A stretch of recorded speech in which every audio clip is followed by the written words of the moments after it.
Should I put my child into a CBSE curriculum or an international curriculum? I know choosing a school for your child is one of the hardest decisions you have to ever take, but you don't have to worry. This is Khushbu and I'm an educator of 15 years. I will help you in this journey to select the best school for your child. So let's start with some of the basics. Is there any one right answer to this question? No. Every parent, every child and every family is very different. In this video, we'll try to learn together of what are some of the factors that should consider while choosing a school for your child. Before we move further and talk about all the factors, like your 1 minute and subscribe to my channel, because I would be making a lot of videos on the different curriculum boards. What are those boards? What are some of the things that are new and happening in the world, in the field of education, and they would be very useful to you. Moving on to the first factor, in which is what is the interest and need of the child. Now, when we are thinking about a school, we as parents a lot of times think of our status. We always think of where the neighbor is going, where your co-worker's child is going, and so on and so forth. But it is very important for the child to be happy, for the child to love going to school, and that will only happen if we find out that what the child truly wants to do. So now you will say that, oh, but how would we know right from the age of 3 what the child loves to do?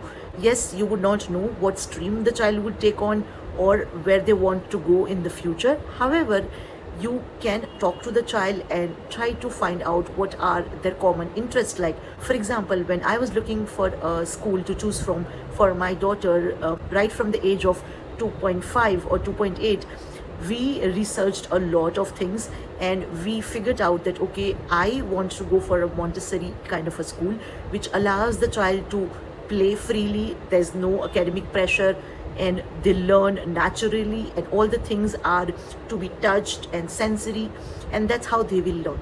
So that was one approach that we had chosen. Similarly, you can choose a play school or a Montessori or an international playgroup, keeping in mind what do you want your child to do.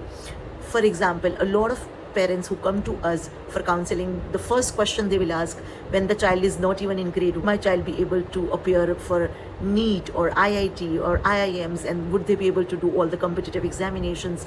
But parents, we are forgetting that you are thinking of the current world. Think about a world that is 20 years or 25 years after, and there might not be all these jobs in the future, right? So do not think of a world right now and limit your choices. I would suggest try out the best that is there in the market, because nobody knows what the future education is going to be all about. Right now we are in this age of artificial intelligence where every 2 years the internet is changing, the world is changing, the job market is changing so much. So it is best to opt for something that is going to be evergreen, which is to follow their passion and what they really want to do. Coming back to the second point, that in this factor, once you have decided that this is what my child should do and this is what their interests are, then you can pick up the board or the curriculum.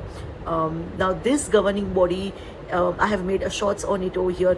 There are some very popular ones that are available to all of us in major metro cities. Once you decide that, okay, this is the thing that I want my child to do, for example, no, I still want my child to do maths and science and focus a lot, then you can go for curriculums that are very focused on all those subjects area, and you can go for state boards or national curriculum, which is the CBSE curriculum. But if you feel that, no, I want my child to do more of art and humanities and explore various subject options, then you can definitely look at ICSE, or you can look at the Cambridge curriculum, the IB curriculum, where the learning is very fluid. Don't worry, I'm going to make a separate video on all the different boards and curricula that is available to us, so that you get an idea about each and every board. So we have many boards available, and you need to make a decision based on if you have a transferable job. Will you be in the same city for the child to be in the same board for longer, or does it meet all your criteria? Once you answer all of these questions, then only you should narrow down your search based on the second factor. And that brings me to the third factor, which is your budget.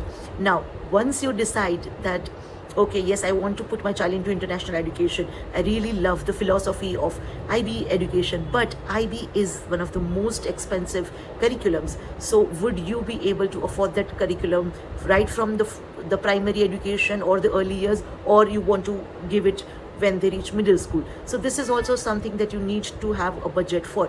And if you have more than one child, then of course it multiplies according to the number of kids you have. So you need to keep in mind that what is your budget and what fits your budget as well, because all the parents want to give the best, but it is not feasible and it is not possible sometimes due to a lot of fee hikes, and well, for us to really pay exuberant fees for the curriculum. So you can have some options that, okay, these are the best CBSE schools and what are their fee ranges, and accordingly choose, or what are the best IB schools in your city, and then what are some of the fee structures you can go for. So that is the next factor. Now coming on to the last factor, which is the location.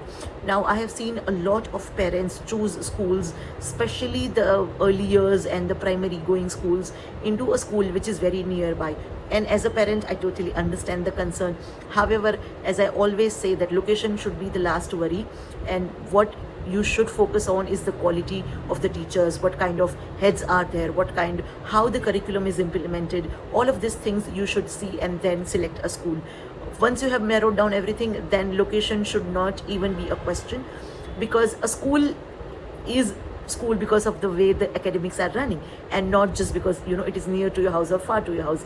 And nowadays bus facilities are very common, or if you have somebody to do a pick and drop, then you can do that as well. So these are some of the factors that you should consider before selecting a school for your child. Let me know which other topics you want me to make a video, and I will surely do so. Then you can watch this short to know more about the different curriculums. Thanks for watching. Bye.